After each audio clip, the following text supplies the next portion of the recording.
नमस्ते दोस्तों। आज सुनिए समकालीन हिंदी साहित्य की चर्चित एवं सशक्त लेखिका उर्मिला शिरीष की कहानी समंदर। प्रस्तुत है कहानी। मैं हड़बड़ाकर जाग गया या चौंक कर उठ बैठा, कुछ समझ में नहीं आया। वैसे भी कई दिनों से मन पर अपना वश नहीं था। कभी लगता सपना देखा है तो कभी लगता किसी और लोक में मैं होकर आया हूँ। कितने कितने दृश्य आंखों के सामने आकर ठहर जाते हैं, जैसे सैकड़ों गोचे चिपक गई हों आंखों में। लाइट बंद थी और आधी खुली खिड़की से बादलों के बीच ठहरा हुआ चांद अपने जादुई सम्मोहन को फैलाए हुए मेरी तरफ झांक रहा था। मैं मिचमिचाती आंखों से एकटक उसकी तरफ देखने लगा।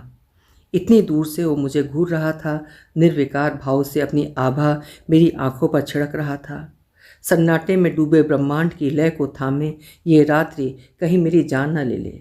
लेकिन ये क्या, चंद्रमा अदृश्य हो गया और उसकी जगह आ गया उनका चेहरा।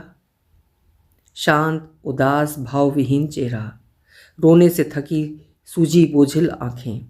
वे आंखें मेरी तरफ देख रही थीं, कुछ पूछ रही थीं। मैं सिहर उठा, अपने पूरे बदन को झटक कर खड़ा हो गया। मैंने झट से खिड़की बंद की और बाहर बरामदे में आ गया।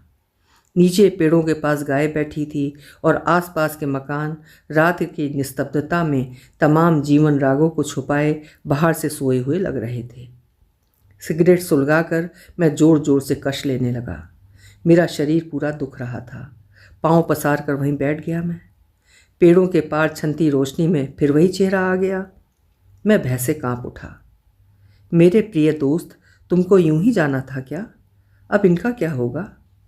मृत्यु के पास जीवन की सारी हलचलें समाप्त हो जाती हैं, मगर यहाँ जीवन पिघलता और जमता रहता है रिश्तों की धारा में।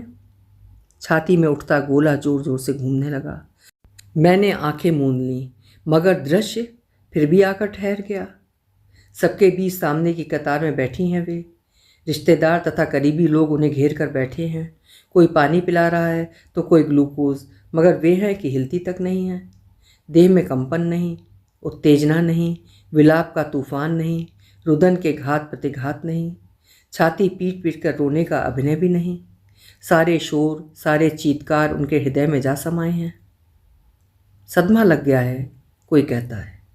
अब क्या होगा? इतनी जवान, सारी उम्र पड़ी है, बच्चे का क्या होगा? ऐसे ही सवाल और शब्द जबान पर आकर हवा में ठहर जाते हैं। लोगों का आना जाना जारी है लगातार। मैं सब कुछ देख कर भी कामों में लगा हूँ। पोस्टमार्टम होने के बाद शव का अंतिम संस्कार किया जाना है। मित्र के भाई, पिता, माँ, चाचा कोई भी नहीं है। सिर्फ मैं हूँ और वो छोटा सा बच्चा, मात्र 4 बरस का। इस दुनियादारी से अलग वो, इस रुदन और सदमे से स्तब्ध। बेचारा बिना बाप का हो गया है, कोई फुसफुसाकर कहता है, और मैंने देखा सहानुभूति से भरे उन हाथों ने उसे उठाकर छाती से चिपका लिया। शमशान से लौटे तो सूर्यास्त हो चुका था। अंधकार और विषाद घुलकर उस घर में फैल गए थे। जिनको अभी खबर लगी थी वो लोग आकर बैठे थे, मगर वे तब भी वैसी ही बैठी थीं, अचल, निस्पंद, मूक। गले में सिर्फ मोतियों की माला पड़ी थी। अब क्या होगा? मेरा मन हाहाकार करने लगा।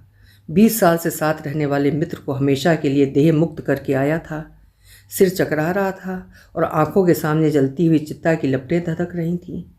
उसका वो चेहरा नहीं, वो चेहरा अब स्मृतियों की कोख में जा पड़ा था और ये चेहरा सामने था। उठिए, अंकु को संभालिए, मैंने धीमे से कहा। कई दिनों की लगातार भागदौड़ और अब मृत्यु के संत्रास से उनकी देह बुरी तरह टूट रही थी। इसी बीच डॉक्टर आ गया था और उन्हें नींद का इंजेक्शन लगा रहा था। हालांकि उन्होंने हाथ झटक कर विरोध भी किया। क्यों हम हर दुख से, हर भयानक स्थिति से भागना चाहते हैं? तपने दो, महसूस होने दो सब कुछ। इतने बड़े सच को कितने दिन तक नींद के इंजेक्शन देकर दूर धकेलते रहोगे? मैं चाय पीकर वहीं कुर्सी पर बैठ गया। वे मेरे सामने निस्पंद पड़ी थीं और अंकु सुस्त रुआंसा सा मेरी गोद में चिपका बैठा था। मुझे सैकड़ों प्रकार की चिंताओं ने घेरना शुरू कर दिया। पता नहीं कब मेरी नींद लग गई। जागा तो देखा वे वहाँ नहीं थी। अंकु, तुम्हारी माँ कहाँ है? अंदर। मैं उठकर अंदर चला आया। देखा वे पलंग के किनारे बैठी सड़क की ओर देख रही हैं। जैसे प्रतीक्षा कर रही हूँ कि वे आएंगे या आने वाले हैं।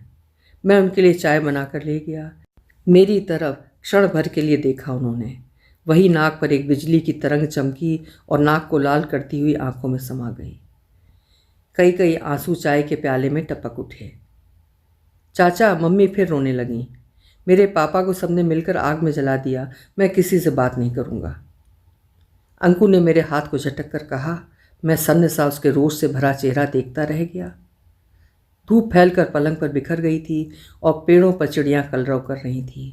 उन्होंने बिना पिए ही चाय का प्याला खिसका दिया और बाँह ऊपर रखकर बैठ गईं। मुझे याद आया वे प्रेग्नेंट हैं और इन दिनों उनके पाँव में सूजन आ गई है। मुझे उनकी इस अवस्था की चिंता होने लगी। लेडी डॉक्टर को बुलाने की बात एकाएक मेरे मन में आई, मगर उनसे पूछना भी तो पड़ेगा। कितनी बातें थी करने को, कि किस किस को खबर भेजनी है, कि तेरहवीं करनी है, कि इलाहाबाद जाना है, कि उनके तथा अंकु के भविष्य के बारे में सोचना है, कि वे स्वयं क्या चाहती हैं, यहीं रहेंगी या मम्मी पापा के पास जाएंगी। मगर वे हैं कि होंठ बंद किए बैठी हैं और मेरे भीतर कोई पक्षी फड़फड़ा कर प्राण छोड़ रहा है। इतना बड़ा घर है, खुला, बिखरा, टूटा, घायल, अस्त व्यस्त घर। इसे उन्हें संभालना है। चलिए बाहर। वे बिना कुछ कहे बाहर आ बैठी। लोग उन्हें देखकर लंबी आहें भरने लगते हैं। किसी की हिम्मत नहीं पड़ती है उनसे बात करने की। मम्मी पापा कब आएंगे? शाम तक आ जाएंगे, वे भराए कंठ को ठीक करते हुए कहती हैं। और जब शाम को मम्मी पापा आए तो घर में कोहराम मच गया। उनकी मम्मी बिलख बिलख कर रो रही हैं। पापा लगातार बहते आंसुओं को पोंछ रहे हैं। बहन उन्हें गले लगाकर रो रही है। बच्चे भयभीत तथा डरे हुए से सिसक रहे हैं, लेकिन वे तब भी चुप पत्थर की तरह बैठी रहीं, जैसे हृदयाकाश ने सारे आंसुओं को सोख लिया हो या अंदर किसी अदृश्य शक्ति ने थाम लिया हो। अब यहाँ अकेला नहीं छोड़ेंगे, वहीं ले जाएंगे। वे लोग परस्पर बातें करने लगे। जो करना है कर लेते हैं। इतने बड़े घर में वो अकेली नहीं रह पाएगी। अकेला बच्चा कैसे रह पाएगा? अगर ज़्यादा महीने ना हुए हों तो दूसरे बच्चे की क्या ज़रूरत है? मैं अपने व्यथित मन को लेकर कहीं गुम हो जाना चाहता था, जहाँ सिर्फ मित्र की अदृश्य उपस्थिति हो, उसकी यादें, उसकी बातें, उसकी हंसी, उसकी मुस्कुराहटें हों। मगर यहाँ तो कोई दूसरा ही आ बैठा है और मित्र गायब होता जा रहा है। उसके जुड़े रिश्ते फैलते जा रहे हैं। मैं बाहर निकल आया। अवसाद का कोहरा इतना घना था कि मेरी सांसें रुकने लगीं। कितने ही दिनों से मैं संचिता से नहीं मिला था कि मैं कहाँ हूँ, कैसा हूँ और किन तूफानों के बीच फंसा हूँ। मित्र की एक्सीडेंट में मृत्यु हो गई थी। रात को ड्यूटी से लौट रहा था। 2 दिन कोमा में पड़ा रहा। दिमाग के क्षत विक्षत हो जाने पर तीसरे दिन वो बिना देखे, बिना कुछ कहे महाप्रस्थान पर चला गया था और हम सब अवसन्न से अंतहीन यातना के समंदर में डूब गए थे। मैं घर होकर आता हूँ, मैंने कहा। यहाँ कोई भी तो नहीं है। उन्होंने पपड़ाए होठों से कांपते हुए शब्द बोले जो कि अधूरे रह गए थे, क्योंकि एक छोटी सी बदली उनकी आंखों में उमड़ी थी और नाक पर बिजली की रेखा कौंध गई थी। मैं जाऊं या नहीं, इसी ऊहापोह में डूबा मैं बाहर टहलने लगा। चाचा, नानी हमें अपने घर ले जा रही है। क्या तुम जाओगे? नहीं, मैं नहीं जाऊंगा। यहाँ मेरा घर है, दोस्त हैं, वहाँ तो कोई भी नहीं है। पर मम्मी? मैंने उधर देखा।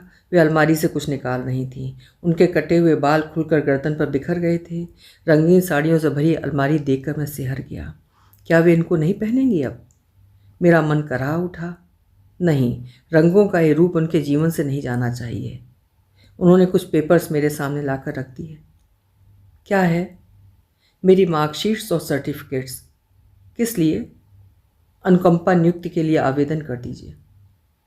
इतने दिनों बाद वो पहली बार पूरा वाक्य बोली थी। समुंदर का पानी स्थिर था या उसने लहरों को पी लिया था?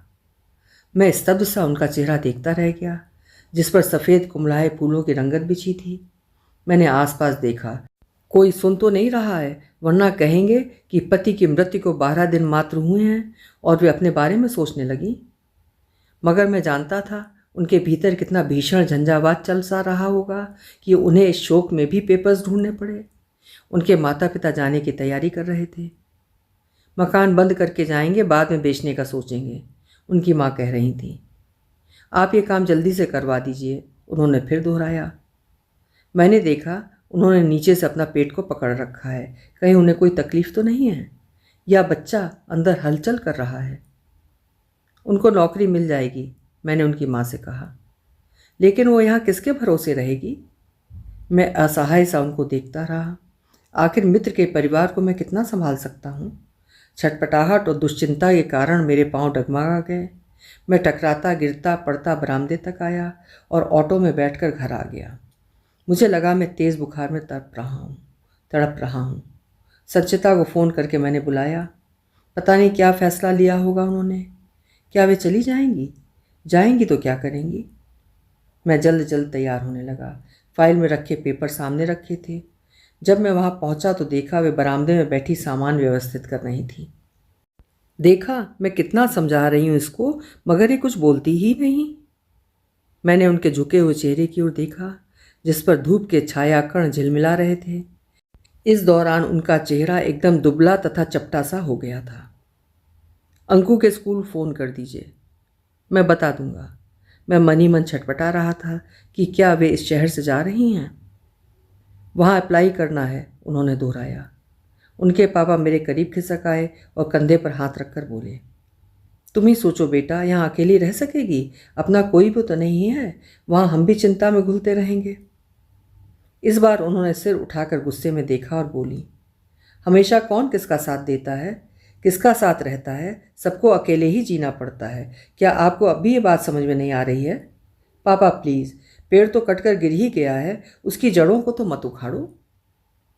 मैं अवाक सा उनका चेहरा देखता रह गया, जिस पर बिजली की कौंध आकर ठहर गई थी। मुझे लगा समंदर की उत्ताल लहरों को उन्होंने अपने भीतर समेट लिया है।